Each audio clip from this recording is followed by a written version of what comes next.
오늘 우리에게 주시는 하나님의 말씀 신약성경 마태복음 24장 36절에서 42절까지 말씀입니다. 신약성경 42면에 있는 하나님의 말씀입니다. 그러나 그 날과 그때는 아무도 모르나니 하늘의 천사들도 아들도 모르고 오직 아버지만 아시느니라. 노아의 때와 같이 인자의 임함도 그러하리라. 홍수 전에 노아가 방주에 들어가던 날까지 사람들이 먹고 마시고 장가들고 시집가고 있으면서 홍수가 나서 그들을 다 멸하기까지 깨닫지 못하였으니 인자의 임함도 이와 같으리라.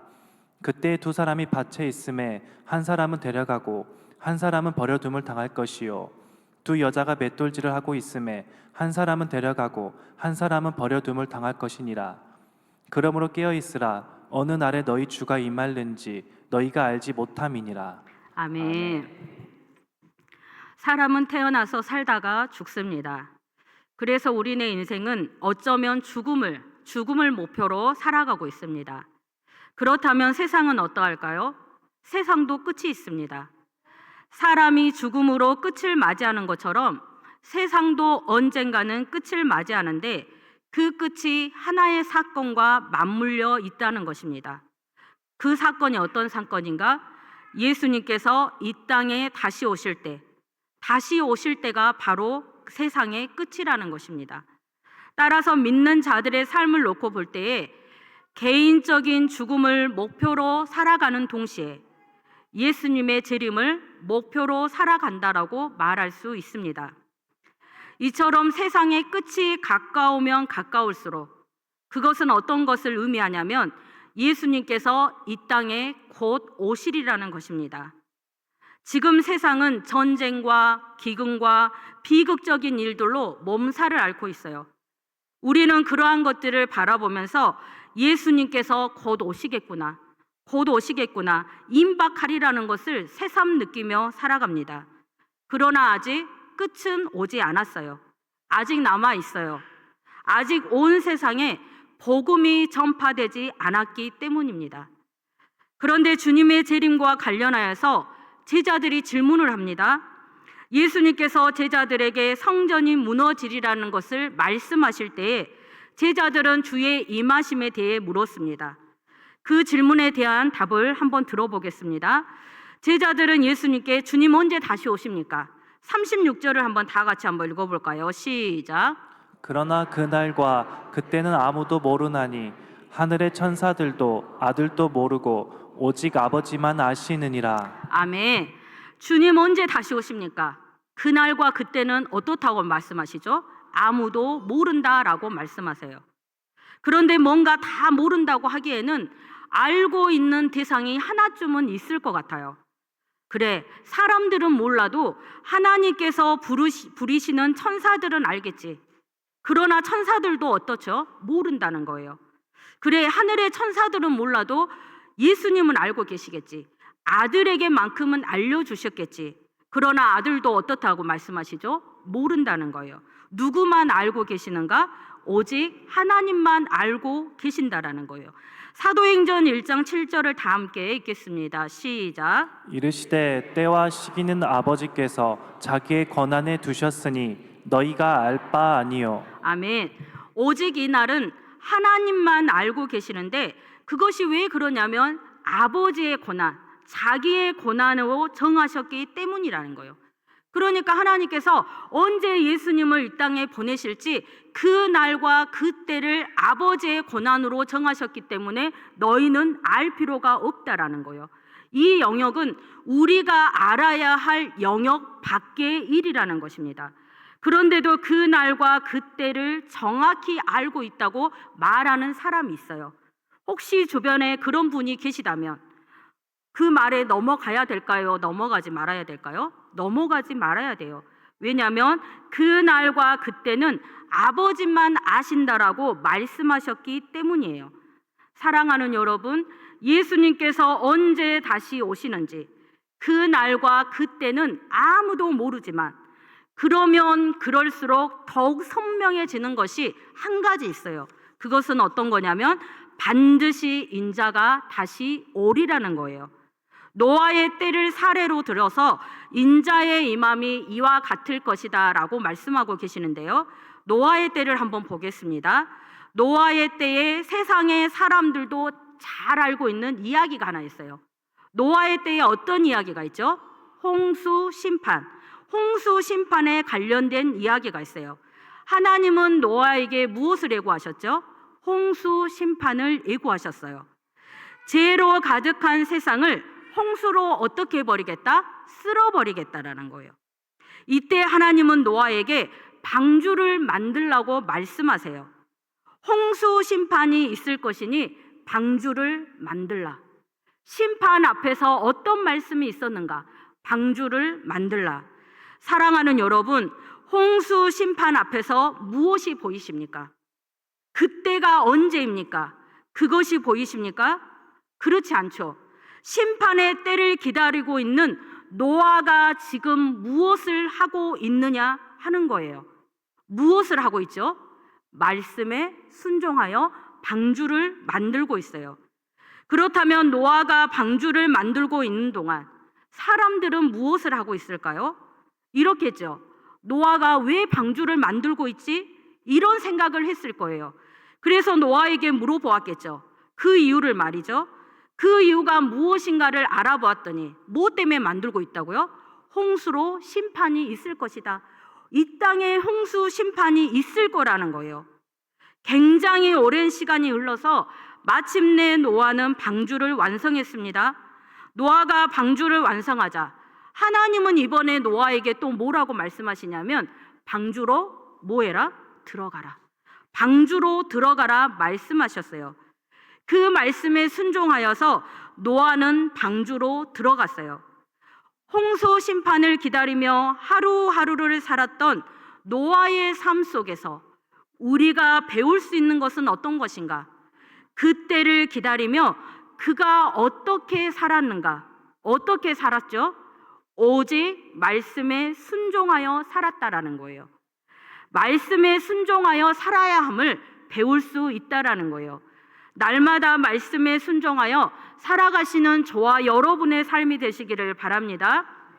따라서 우리가 그러한 삶을 살기 위하여서 결단이 필요해요. 말로만 아멘이라고 하답하는 것이 아니라 어떤 결단이냐면 매일 말씀을 읽겠습니다.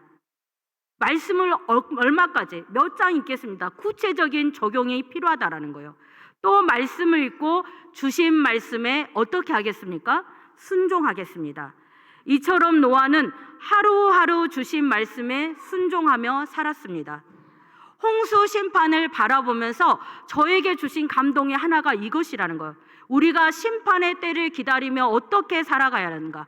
매일매일 말씀에 순종하며 살겠습니다. 그렇다면 노아가 방주로 들어가던 날까지 사람들은 무엇을 하고 있었을까요? 38절을 다 함께 읽겠습니다. 시작. 홍수 전에 노아가 방주에 들어가던 날까지 사람들이 먹고 마시고 장가 들고 시집가고 있으면서. 아멘. 여기서 한 가지 전제 조건이 있어요. 어떤 거냐면 노아도 사람들도 홍수 심판이 있으리라는 것을 알고 있었다라는 거예요. 그러면 홍수 심판이 있다는 것을 알았던 그들이 지금 무엇을 하고 있는가? 무엇을 하고 있어요? 먹고 마시고 장가들고 시집가고 일상생활을 이어가고 있어요. 그에 반해서 노아는 무엇을 하고 있었죠? 방주를 만들고 있었어요. 노아도 사람들도 보니까 그들 나름대로의 일상을 이어가고 있었습니다. 그들의 일상이 별반 다를 것 같아 보이지 않지만 큰 차이가 있다라는 거예요. 큰 차이를 발견하셨는지 모르겠어요. 어떤 차이냐면 노아의 일상은 무엇으로 이루어졌는가? 하나님의 말씀에 순종함으로 이루어졌다라는 거예요. 하나님의 말씀에 순종함에서 비록되었다라는 거예요. 매일매일 반복되는 일상, 노아의 삶 속에서 매일매일 반복되는 일상은 어떤 거냐면 방주를 만드는 거, 방주를 만드는 거, 바로 하나님의 말씀에 순종함에서 비롯되었습니다. 또 그러한 일상이 계속되던 어느 날 하나님은 노아에게 방주로 들어가라 말씀하셨어요. 그의 일상이 또 하나님의 말씀에 순종함으로 비롯되고 있다라는 거예요. 하나님께서 홍수 심판을 통하여서 우리에게 계속적으로 말씀하시는 것은 어떤 거냐면, 심판이 있을 것이나 너희는 어떻게 살아가라? 말씀에 순종하여 살아가라. 그것을 계속해서 말씀하고 있다라는 거예요. 사랑하는 여러분, 노아의 일상은 이처럼 하나님의 말씀에 순종함에서 비롯되었는데요. 하나님의 말씀에 순종하여 노아는 방주에 들어갔습니다. 그런데 이 행동이 그 행동으로 끝나는 것이 아니더라는 거예요. 어떤 의미가 담겨 있겠는가? 하나님께서 왜 그를 방주로 들여보내셨는가를 생각하면 그것을 알 수 있는데, 하나님의 심판이 곧 어떻다라는 거예요? 임박했다라는 거예요. 그런데도 사람들은 그것을 깨달았어요? 깨닫지 못했어요? 깨닫지 못했다라는 거예요. 폭풍전야라는 말이 있습니다. 큰 사건이 터지기 전에 어떻죠? 고요한 분위기가 이어져요. 고요한 분위기가 이어지는데, 노아의 방주 사건도 그렇다라는 거예요. 노아가 방주에 들어가고 세상은 아무 일도 일어나지 않을 것처럼 그야말로 고요했어요. 폭풍전야 상태였어요. 그 기간이 얼마 동안 지속되었냐면 7일 동안 지속된 거예요. 사람들은 아마도 그렇게 생각했을 거예요. 방주에 들어가자마자 심판이 임했겠지, 임할 거야 라고 생각했는데 그렇지 않다라는 거예요. 폭풍전야 상태가 있었다라는 거예요. 며칠 동안 계속되었다고요?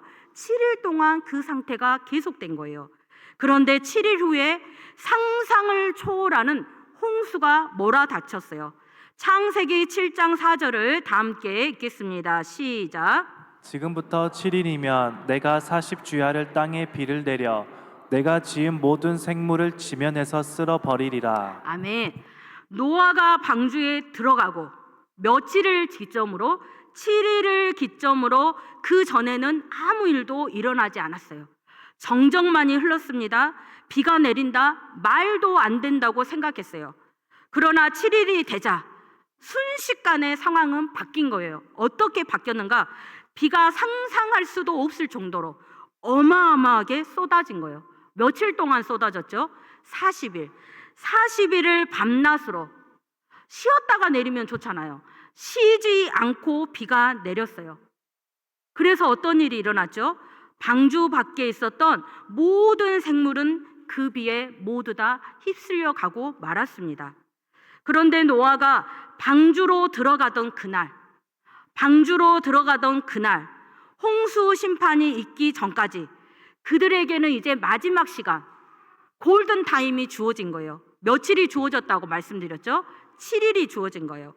그 기간에 그들이 이제 홍수 심판이 있겠구나, 그것을 깨달았더라면 그들은 아마도 홍수 심판을 면할 수 있었을 거예요. 그러나 그들은 또 그 시간을 어떻게 보냈는가?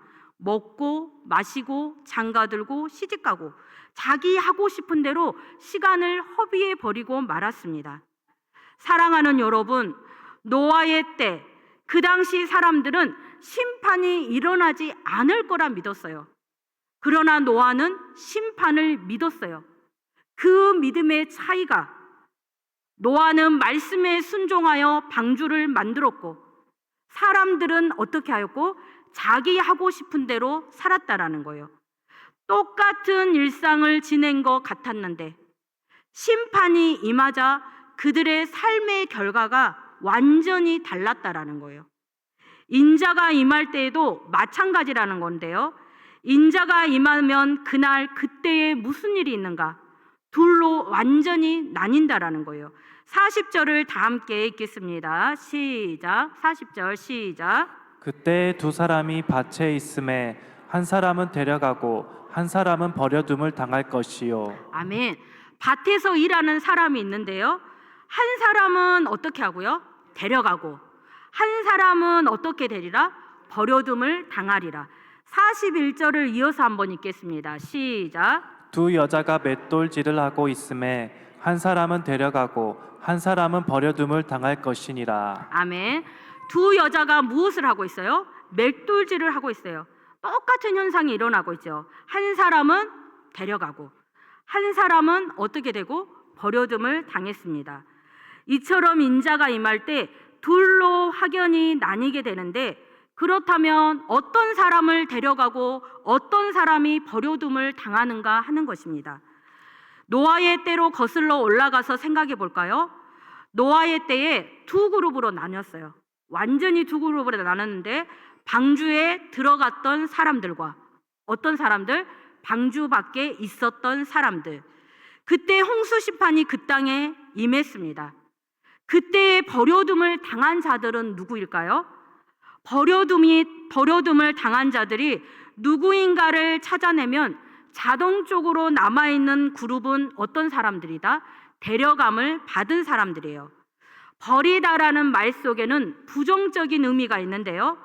따라서 버려둠을 당한 자들은 누구인가? 부정적인 의미와 관련 지어 볼 때 죽임 당한 자들. 누가 죽임 당했죠? 방주 밖에 있었던 사람들이에요. 따라서 누가 버려둠을 당하였는가? 방주 밖에 있었던 자들입니다. 반대로 데려감을 받은 자들은 생명을 보존하였어요. 곧 방주에 들어가는 자들은 영혼을 구원함을 얻었습니다. 방주에 들어갔던 사람들은 모두 살았고, 방주 밖에 있었던 사람들은 어떻게 되었어요? 모두 죽임 당했습니다. 사랑하는 여러분, 심판 앞에서 더욱 분명해지는 것 한 가지가 있더라는 거예요. 주님께서 어떻게 하신다? 다시 오신다는 거예요. 그러나 그 날과 그 시는 알 수 없어요. 그래서 하나님은 그것을 믿는 자들에게 어떻게 살아가야 하는지를 가르쳐 주고 계시는데요. 42절을 다 함께 읽겠습니다. 시작. 그러므로 깨어 있으라. 어느 날에 너희 주가 임할는지 너희가 알지 못함이니라. 아멘. 재림을 믿는 자들에게 무엇하라 말씀하시죠? 깨어 있으라. 깨어 있으라 말씀하세요. 그것이 무슨 말씀일까? 오늘 말씀 이외에 이제 세 가지 비유의 말씀이 이어서 나와요. 그 첫 번째 비유의 말씀이 이어서 나오고 있는데요. 그 첫 번째 비유의 말씀을 통하여서 그 의미를 생각해 보려고 합니다. 첫 번째 비유의 말씀은 이런 것입니다.